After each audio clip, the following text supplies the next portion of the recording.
The Attorney General of the nation asked various entities, among which CORALINA Corporation, the special attention to the coastal erosion that has been affecting the beaches of the island. The director of the Environmental Corporation made a statement.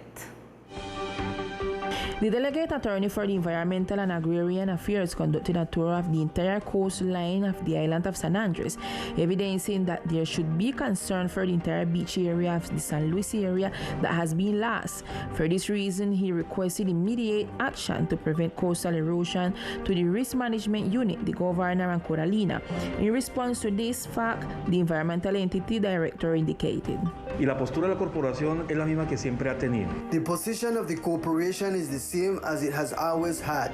We have to have a joint effort in matters of protection of the coastal border, which is an integral protection. In fact, years ago, the departmental government, the Regional Environmental Ombudsman's Office, and the corporation, along with the Sound Bay community, reached a decision to relocate those houses and to divert the road through Four Corners. The director of the corporation indicated that the relocation work was not successful, but that the entity is currently taking action to mitigate erosion, such as the seeking advice from the government and the Netherlands to address this problem of planting trees along the coastline. Y sembrar especies que por lo general son especies nativas. Planting native species of the coastal zone, such as beach grapes, there are many species that have had good successes, such as on the beaches of Sprat Bight, that was recovered with this reforestation that we did in the past in Sprat Bight. The leader of the corporation specified that the joint work of all the entities of the archipelago, as well as those from the private sector, is needed to generate action to avoid erosion on the beaches.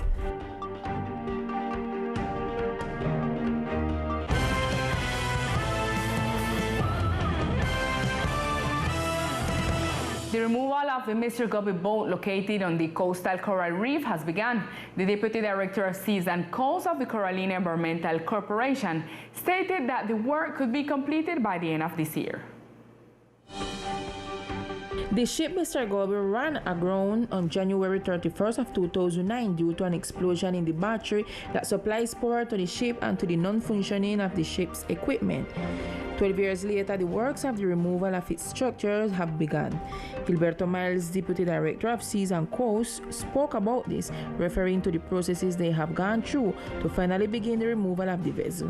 This boat mislaid the entrance coming in, and it ended up on the on all what is we know as the barrier, artificial barrier. And actually, they present a management plan which evaluated by the corporation, and we turn it back with some recommendation. And finally, last year, they present the actualization of this management plan, and CORALINA with very details. We have very details towards this new management plan, and we recommend to do some adjustment on it, and finally we have the final management plan. After presenting the first plan, and the update plan and evaluation concept was delivered, accepting the management plan that was delivered to the DMAR to determine its withdrawal. Images of the work were evidenced on social networks. So everything have been done. CORALINA established some requirement in that management plan, and they will begin now to do the dismantlation of this boat underneath the supervision of CORALINA and Captain Napor. According to Miles, the idea is that the work can be completed by the end of the year. And the Secretariat of Government addressed to the community that there is no need to resort to blocking the road to request support in the supply of drinking water. The statements were delivered by the head of this office, Kayan Howard, after the blockade registered yesterday in the Cove sector. The vehicular flow returning to normal in the Cove after the inhabitants of the sector removed the disused attachments with which they blocked the road yesterday as a mechanism to access the drinking water supply. The event prompted statements delivered by the Secretary of Government, Kayan Howard, who emphasized today to Teleislas News that when the pipe of service providers suffer any damage, the fire department is ready to support the community by supplying water to water trucks, as well as done yesterday. The idea is that they don't have to resort to blocking the road to make the request. They can easily make a call to the government secretary's office. We are ready to attend to these requests, and we will do the relevant actions before the aqueduct company first, and if not, we will try to resolve this need ourselves. Regarding the specific case, the official emphasized that he spoke directly with Veolia's management and explained the causes of the damage suffered by some residents in the sector. I spoke directly with the manager of the company, and she told me that they supply water twice a week in that sector and that there were only 4 houses that were affected by an arrangement that was being made in the pipeline. The population did not understand this reason and decided to block the road. But the situation was resolved through the fire department, and we sent a water truck to meet the needs of the 4 houses that were without water in the sector. Finally, Howard indicated that Veolia is currently working on changing its pipelines, so eventually some sectors might be without water supply. He also stressed that in this situation, the community should request the supply to the government secretariat and invite citizens to also make use of their water reserves. And in an interview with this news agency, the departmental delegate of the registry office gave an overview of the inscriptions that were given with the municipal councils of youth.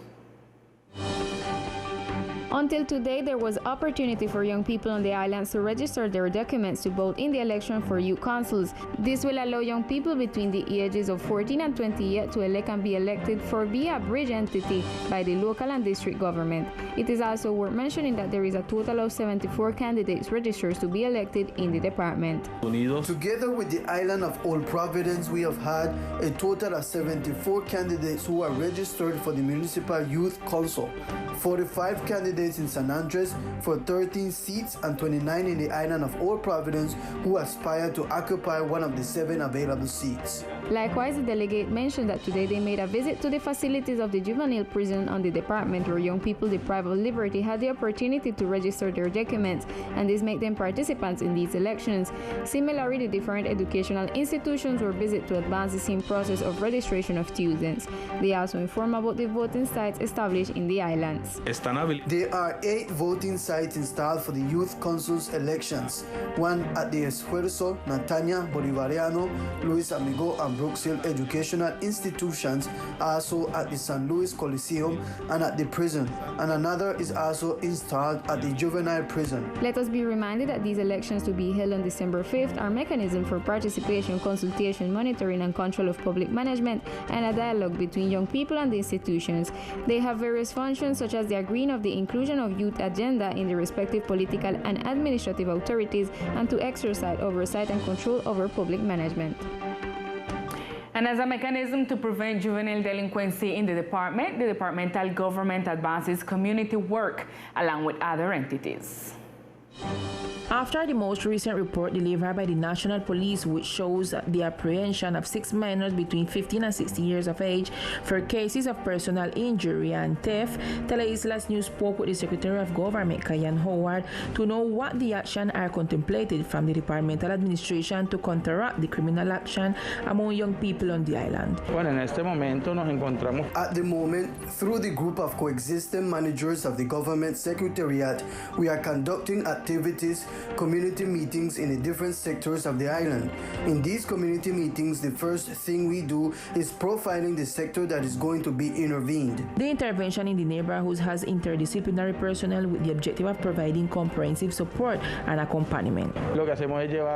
What we do is to bring different service offers from the different entities and agencies of the government, as well as the government secretariat, social development secretariat, health secretariat, and education secretariat.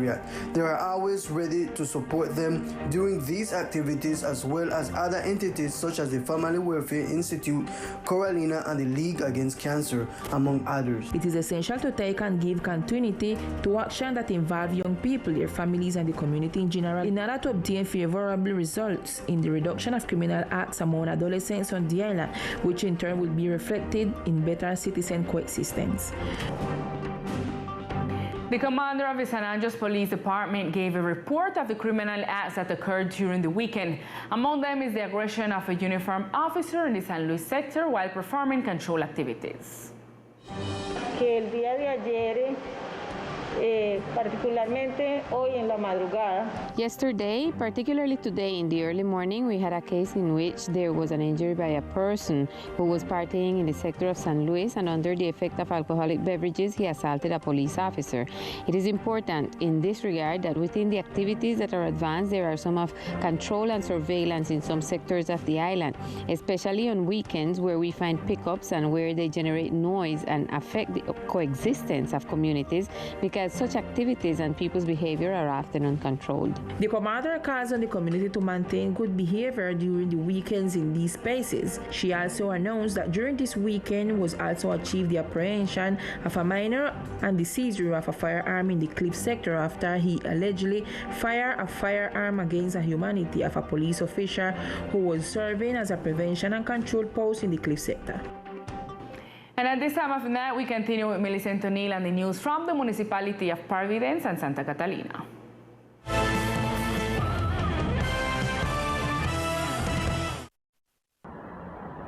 Good evening, Lisa, and all our viewers. This is the most relevant information from Old Providence and Catalina. This past weekend marked the beginning of the third traditional sailing festival of the insular Caribbean, which seeks to highlight the maritime culture of the islands. The traditional sailing festival for the Caribbean islands is being held in its third version. The event seeks to exalt and promote the maritime culture of the archipelago and to learn from the exchange with other Caribbean communities. The initiative is being led by the Sea, Land and Culture Foundation. Basically, what we try to do is make different activities in relation to the sea culture of the Raizal people, and try to contribute for the people valorate them culture, for them tradition, for them environment, for them sea. Thanks to the support by the Ministry of Culture and other partners, cotton boat races and literacy workshops for young people were held.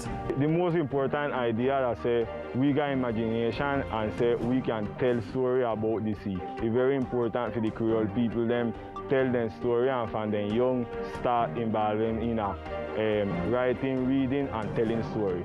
Inauguration night was a tribute to the late seaman Nicasio Howard, and this week they will further the festival online. We're having different virtual activities where anybody who is interested can connect, and then afterwards we have somebody who want to bring for continent, like a sound artist, is a person who work with the sounding, and he work with seas. We want to have some activities with young people, for then learn how to be like what we call a hydrophono. Activities will be held until the 26th of this month.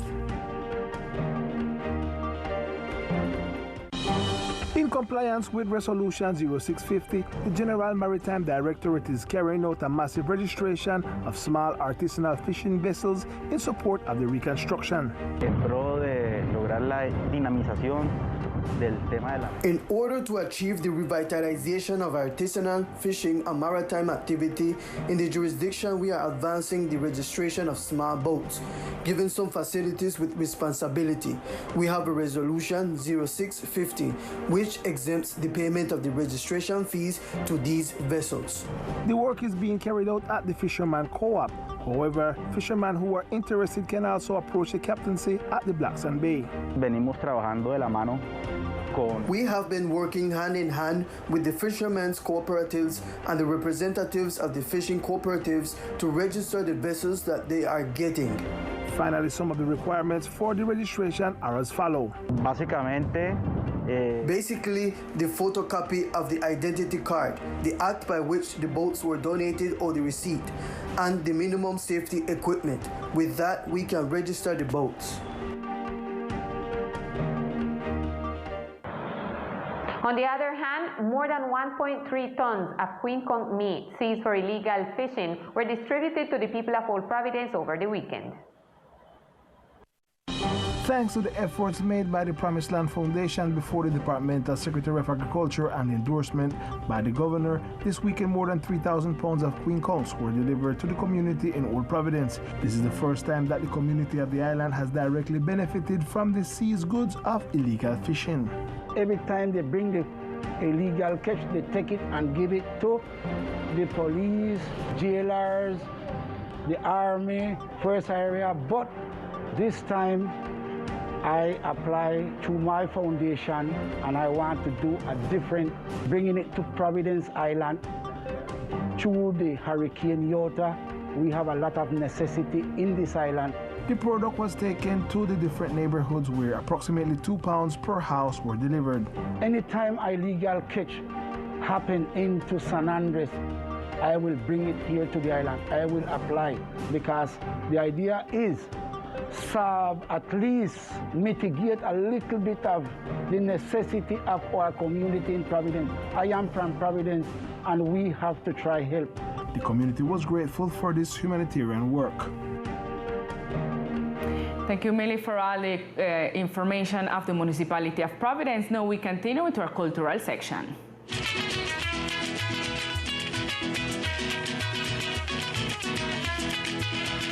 In our culture section, we inform you that on the island is being conducted the filming of the series El Sabor de la Pasión, a production that seeks to join the islander talent with Panama.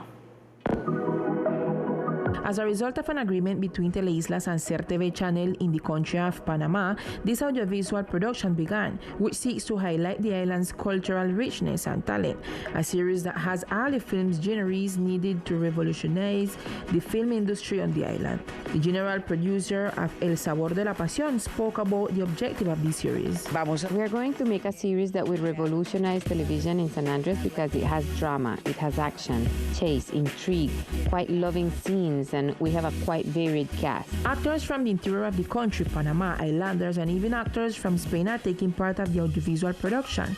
Some of them talk about the experience so far in the filming and what they think of the series. Well, it is a series with a story that I think that viewers who can see a chapter will be hooked and will end up watching it, all because it has all the ingredients to enjoy the story of love, action, intrigue, all this sprinkled with all these elements of the island. Definitely a very, very new and amazing experience being from Panama and Panamanian, and being able and having the opportunity to travel to work in a production in a country as Colombia with so much professionalism in the industry. It's just amazing.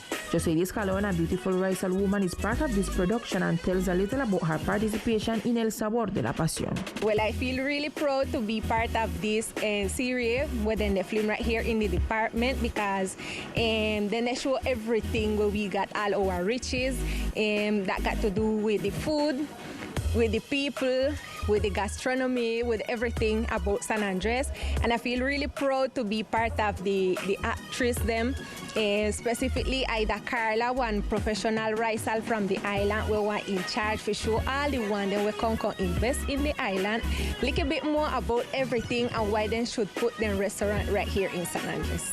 El Sabor de la Pasión, a series that highlight the culture, hotel tourism, and especially the gastronomy of both San Andres and Panama, including all the spaces of both places. And during a meeting with the Vice Minister of Culture, the Secretary of Cultural Portfolio advanced planning processes and project funding for the archipelago.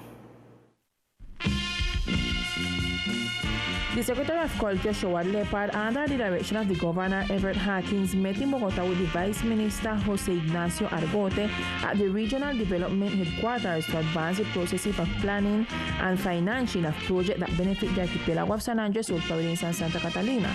Within the plans and programs of the Secretariat of Culture, it was agreed to formulate projects for a Creole music concert in which local artists will be taken to the city of Bogota. The Secretary in dialogue with Teleislas News spoke about it. Well, it really was really nice to go to Bogota to talk to the Vice Ministry, because we got some nice agreement to fertilize our local artists them. We have a concert coming up in Bogota where a lot of our local artists them will go there to transmit or to make the people and say what is our real identity when singing our music or a different song them. So that concert will be coming up soon. Apart from that, we get an agreement to fertilize the different then call it Escuela Taller, which is some houses, the local houses from our cultural leaders will transmit different knowledge to the children them. Project whose only objective is to economically benefit the cultural manager of the artists of the island, as well as to encourage the new generation to learn about the island's tradition. At this time, we continue with the weather forecast. The weather forecast for tomorrow, September 7th. In the coastal area of the archipelago, the sky will be with electric storms.